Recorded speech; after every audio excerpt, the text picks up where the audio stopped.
Woo. Holy shit. Who would have guessed it? 10 fucking thousand. Goddamn right. Looks like some people are finally coming to their senses. Yeah, that's sweet. Holy hell. So, for the 10K subscriber special, guess what? We're gonna hit back. Fucking same shit as normal. Doesn't matter if it's your birthday, if it's Christmas, whatever. Guess what? You still gotta train. It's the most important fucking thing. So weight, still fucking in the 250s. It's starting to get to me. But either way, back and crush it. Oh, no, you got me right in the fingers with that one. Fuck.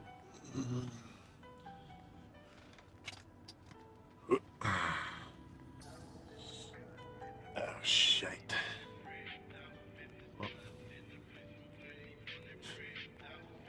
Federale's behind me.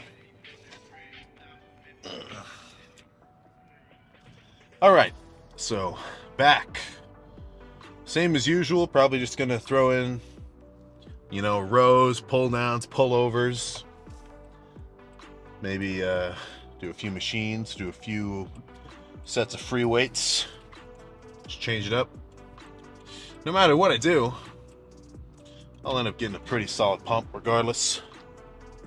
Oh, there we go. So, in terms of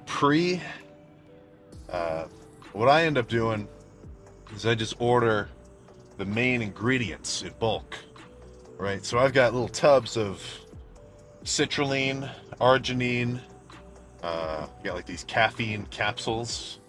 They're like 200 milligrams each. So what I do is, like, if I want a fucking good pre-workout that's a little bit cheaper than buying like whatever name brand one that you want, it's all the same stuff. Then, I just measure out 10 grams of the arginine, 10 grams of the citrulline. That's pretty much the maximum effective dose of those. So, why would you want to buy a pre-workout? $40 for like a month's worth of servings. And then it's underdosed, so you have to take 2 scoops if you want, like, an adequate amount of the pump products. Just, I don't know, it doesn't really make sense to me, right? So I just get the main ingredients in bulk, mix them up, but you've got to add something to flavor the water.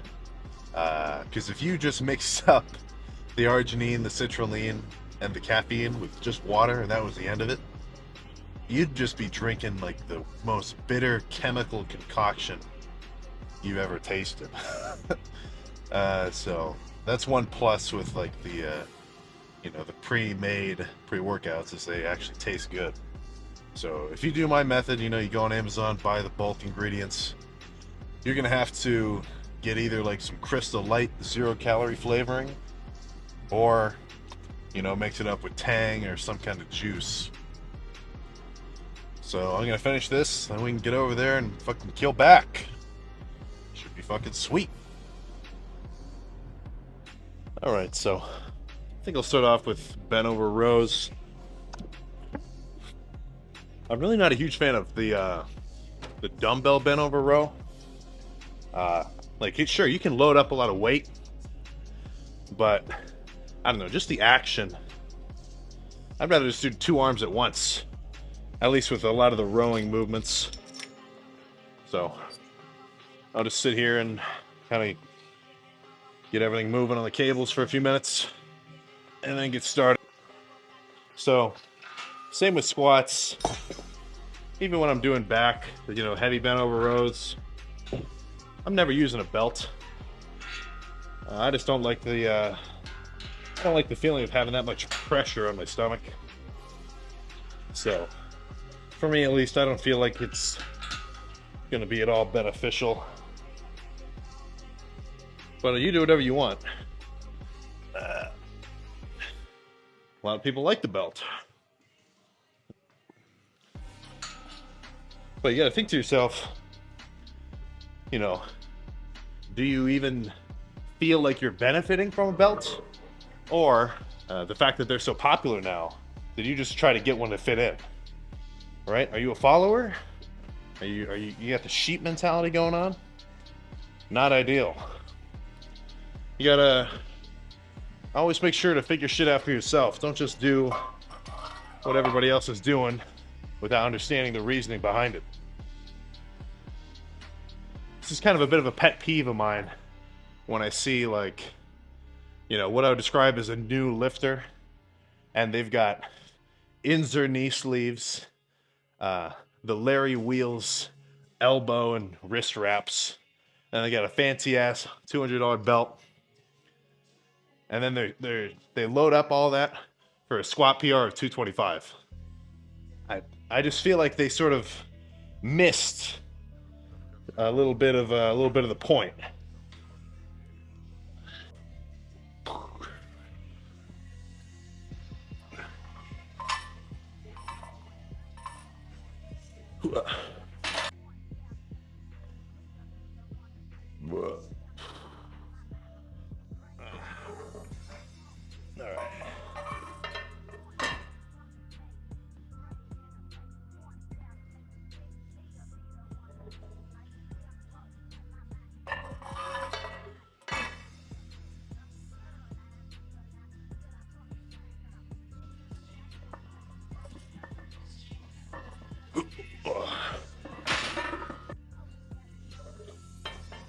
So, a little progressive overload. Let's go for 3 plates and a 10. 335. Whew. Whew.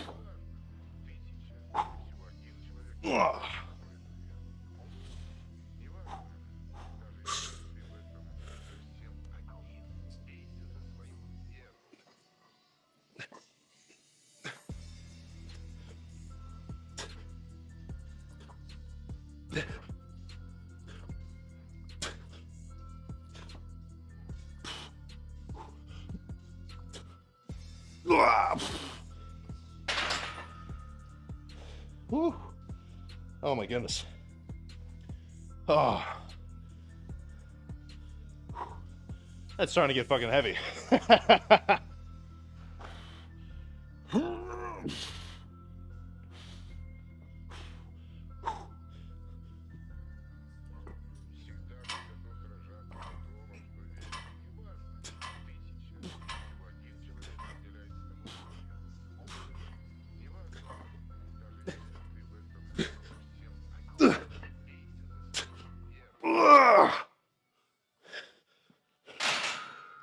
Whew.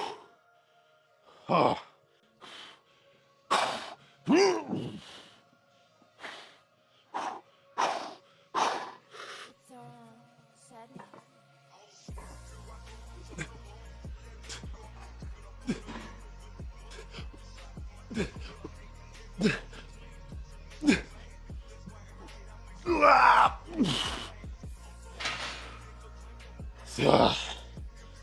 Whew. Oh my god. 3 heavy ass sets of barbell rows done. Whew. Oh my goodness. Now I think I'll move on to some kind of pull down. There we go, pull down. A heavy rowing movement done. Now time for a goddamn pull down. I don't know if I get the logic of doing like an upper back focused day and then like a lat focused day. Like, I get what you're saying. So, it probably wouldn't hurt. But I mean, let's say I were to do 2 workouts, 2 back days, where one I do lat focused and the other one I do upper back focused, right? Compare that to me doing my, half lat focus, half upper back focus workouts. After, 2 workouts, the same amount of work has been done, right? Like, I do about half pull downs, half rows. So if I did a full workout of pull downs and a full workout of rows, at the end of the day, it's just going to balance each other out. I'm sure they're both good.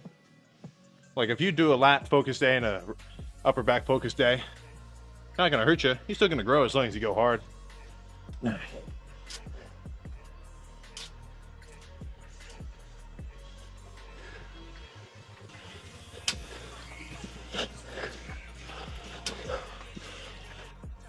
I've been doing the stack, but I'll go a little lighter for this set, just to really focus on the squeeze at the bottom. Because sure, it's definitely gonna be good for muscle growth to throw around a lot of weight and just have some crazy tension on the muscle. But the other side of muscle building is gonna be your lighter sets where you're just really squeezing the fuck out of it at the bottom. And by light, I don't mean like half. I mean like maybe, I don't know, 20% lighter than you're doing for like a really hard top set. I don't know, just go by feel. As heavy as you can go and still squeeze it at the bottom.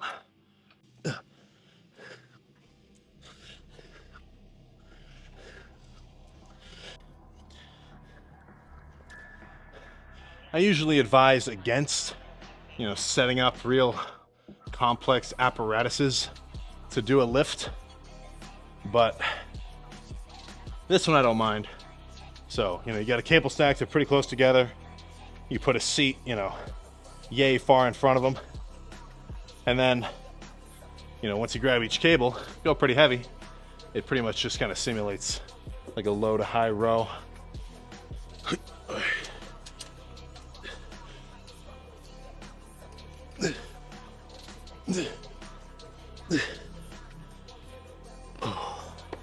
So I don't mind doing back on its own. Like the split that I do, I used to do the Arnold split, where I do legs, chest and back, and then shoulders and arms. But after a while, like I'd go crazy on chest, and then by the time I got to back, I was already pretty much gassed, because chest is a fucking pretty solid muscle to hit. So as far as I was concerned, it's gonna be more effective to just hit chest and back on their own day, or at least throw a lighter muscle in with chest. Like I don't mind hitting shoulders after chest, because shoulders is just kind of sitting around spamming lateral raises and rear delt flies.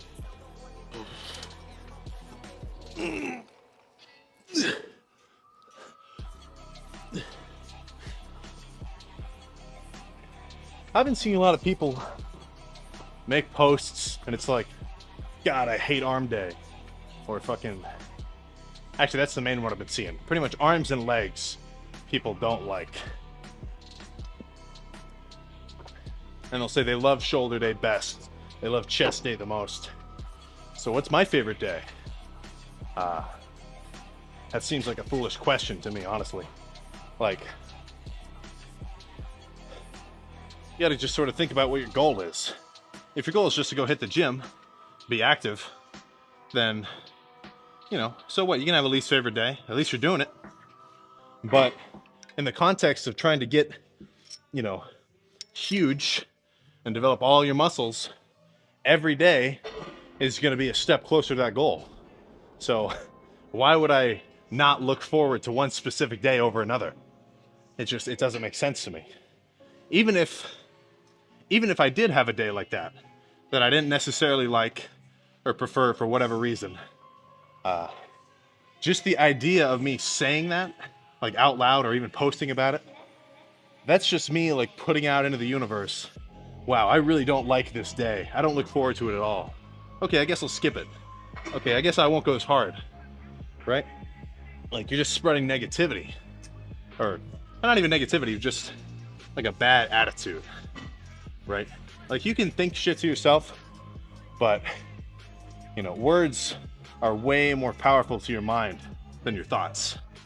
So if you think to yourself every day, man, I'm fucking tired, dude, I hate the gym, but you still go anyway, and you don't complain about it, you're a fucking beast. But if you come in every day and you're like, oh, this sucks, or you're talking to everybody about how tired you are, you're just setting yourself up for failure. So I think I'll do a set of alternating one-arm pullovers and then move on to the last 2 sets.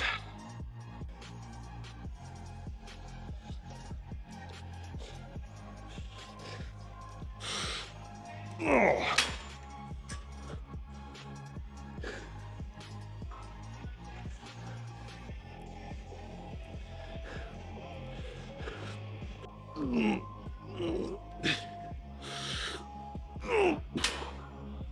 Oh, fuck.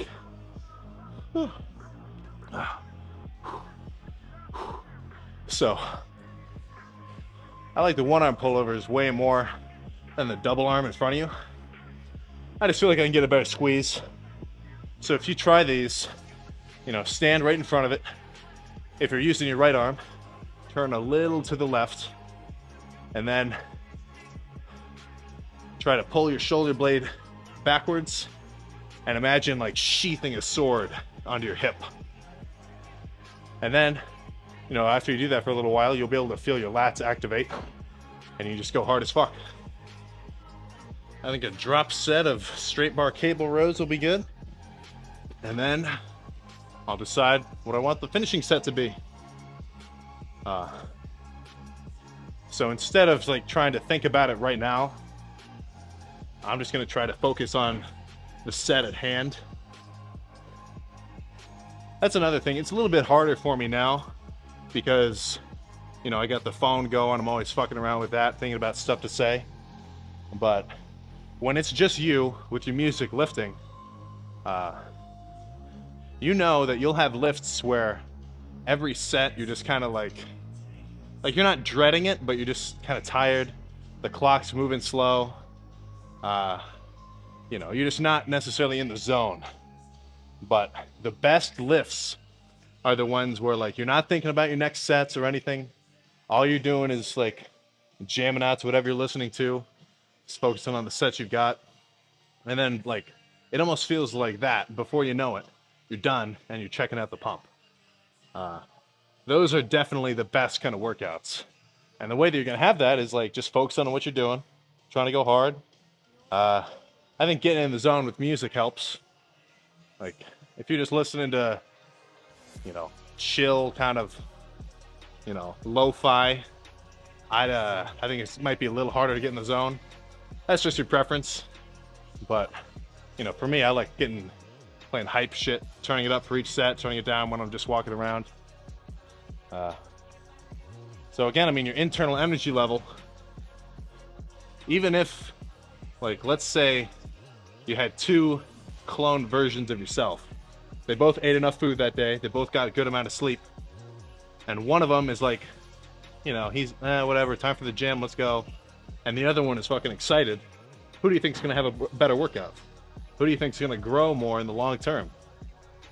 The more excited you can be in the gym, the better. So however you can get hyped up, you got to figure that out for yourself.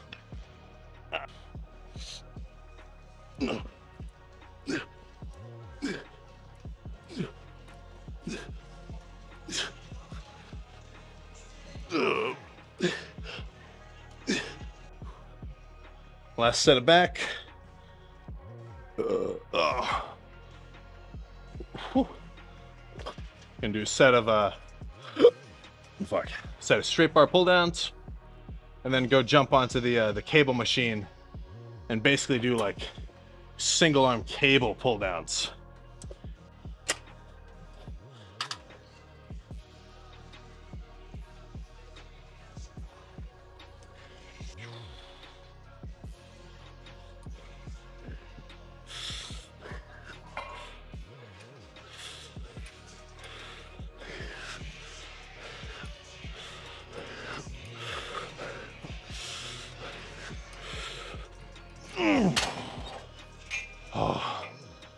Oh.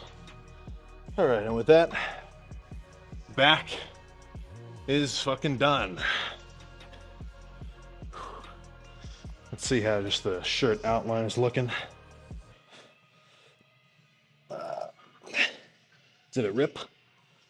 I didn't hear a rip.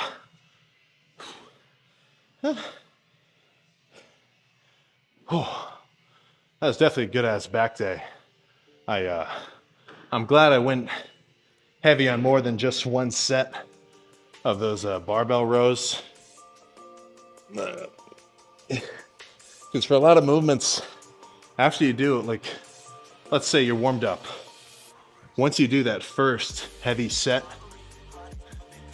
it's almost like you just primed your muscle to be accustomed to that much weight. And then the next set will be, as easy, if not, close. Oh, all right, let's see what we're working with here.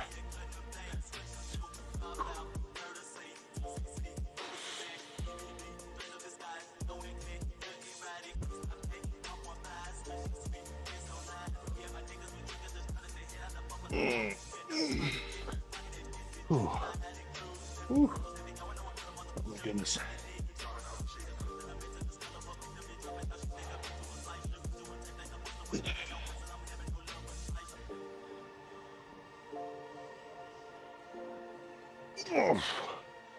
Oh, I'm gonna have to review the footage, but that was definitely a gnarly pump. So again, I mean, not a complicated workout at all, right?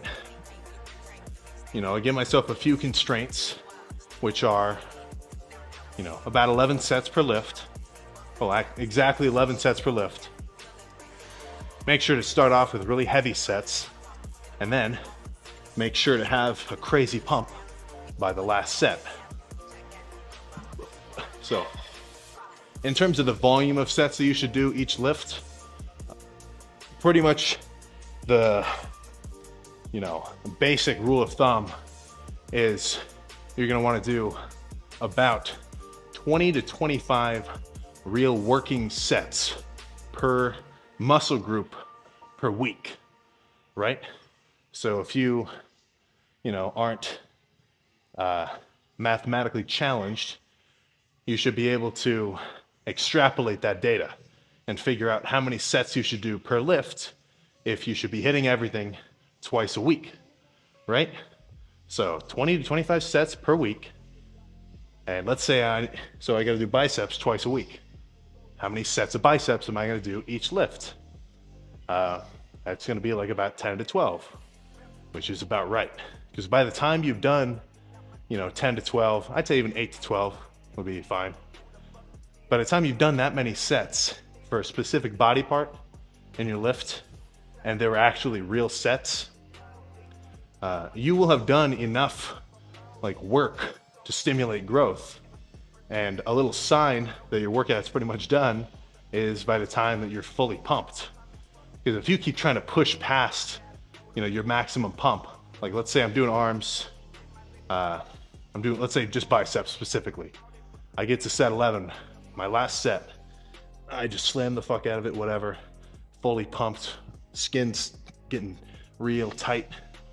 If I try to do another 5 extra sets or 10 extra sets in that same lift, I'm not gonna get any benefit. All I'm gonna be doing is fatiguing the muscle, but not in such a way that it's gonna elicit any more muscle growth.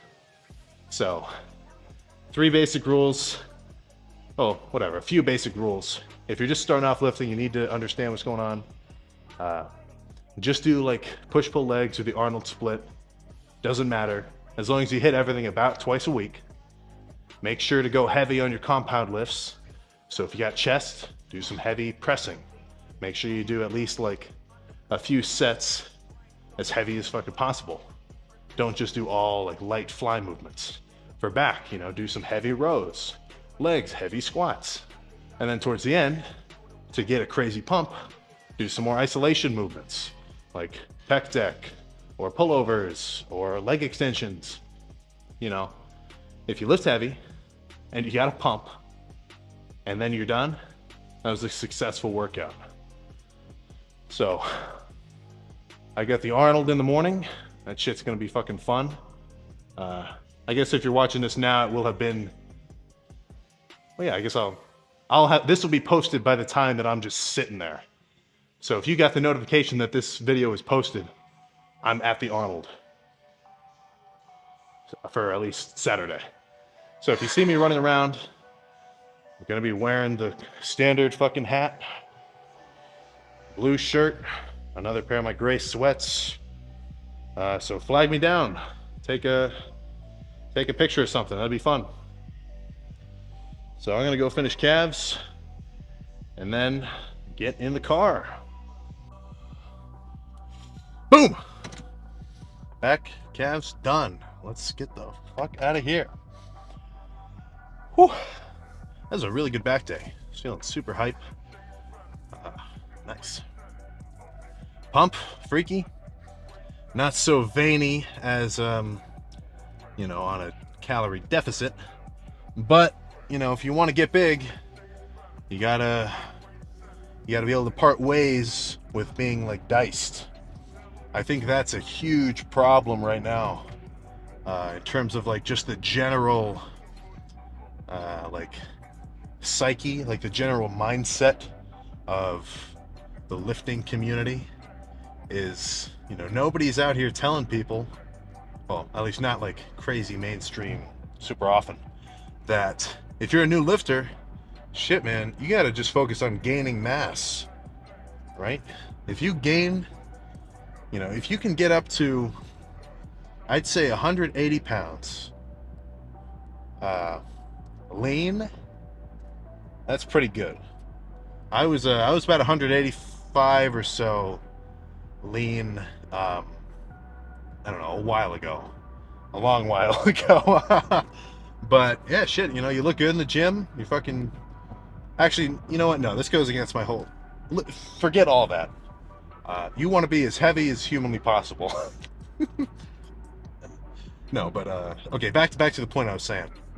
You know, everybody, if you follow any of these, you know, gym influencers, a lot of them just zoo culture style guys, you're not gonna hear, or at least you're not gonna pick up subliminally that you should do like a bulk and you should try to gain weight. You should focus on eating a lot of food to bulk up, right? Because everybody that you're looking at, shit, they're diced. They look good. They're posting their, you know, what would basically be described as like the final product of, you know, all the work that they've put in. But you don't just get from noob to diced, and, well, you don't get from noob to diced and big, right? First, you have to gain, you know, a considerable amount of weight. And then, if you want to, you cut down such that you at least have something to show off.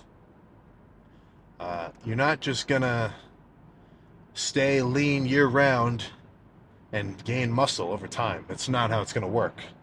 If you're lean, or if you see your favorite influencer and they're like veiny lean, guess what that means? That means that they are not growing.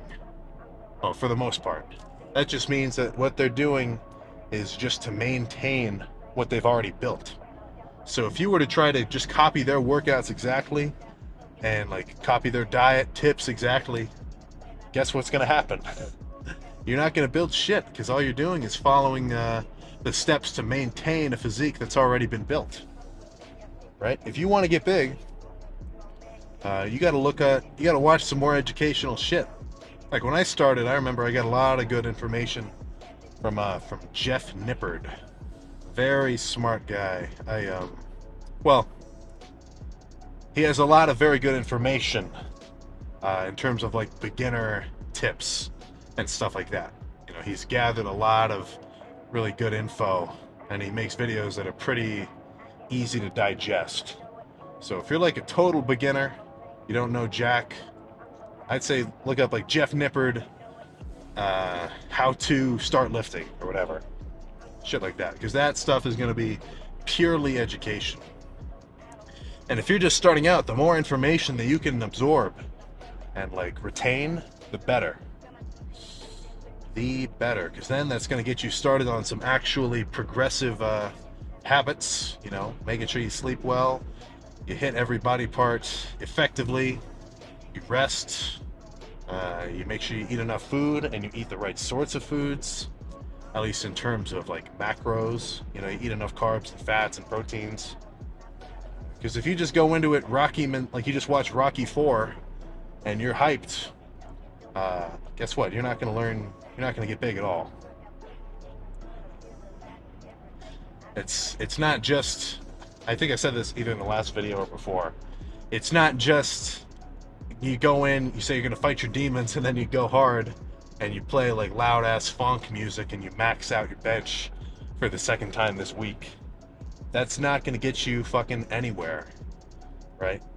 This is more of an old school saying, but like working out, there's nothing inherently like pretty or flashy about it if you're actually making progress. It's just day in, day out. You gotta go to the gym, fucking lift hard, eat your food, sleep. Boom. That is it. Now, you know, I enjoy it. I fucking love training. But if you're, if you're kind of on the fence, you end up taking like, you know, a few week break from the gym every so often, then you're just not really into what you're doing. You're gonna have to figure out a way to get more excited about it. Because, you know, if you don't enjoy what you're doing, how do you expect to stick to any workout plan, right? So, you know, again, the more information you have, the easier it's going to be for you to cater your own workouts and your split to you and your own lifestyle.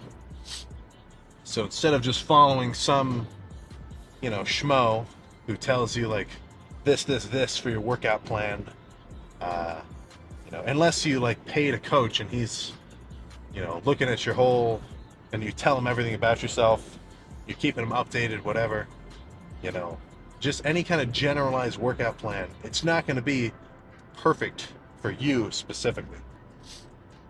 You got to be, if you want to actually make long-term progress, you got to be smart enough to figure that shit out on your own. I forgot the fucking shake. So, fucking 50 grams of dextrose, 2 scoops of protein powder this time. Tastes kind of gross, but this shit is definitely going to improve your recovery post-workout. So the idea is that dextrose is the simplest sugar you can get your hands on. And, you know, if you take 50 grams of it, you know, straight down the hatch with some protein post-workout, all of those carbs are going directly into your muscles. For the most part, you know, bro science description of what's happening.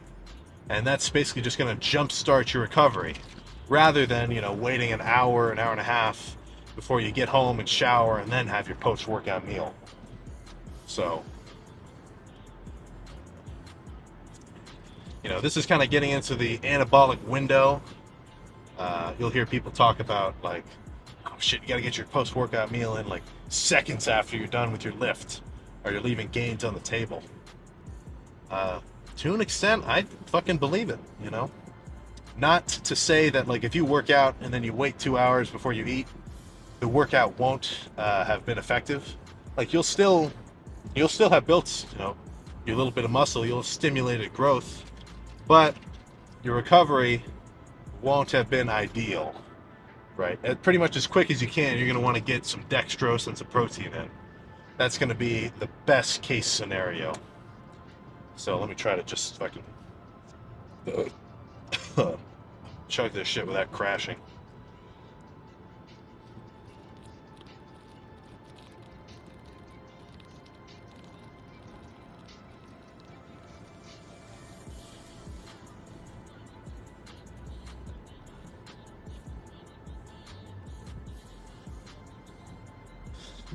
Oh, whew. Wow, that's unsettling. Fuck. Oh, I gotta let that fucking.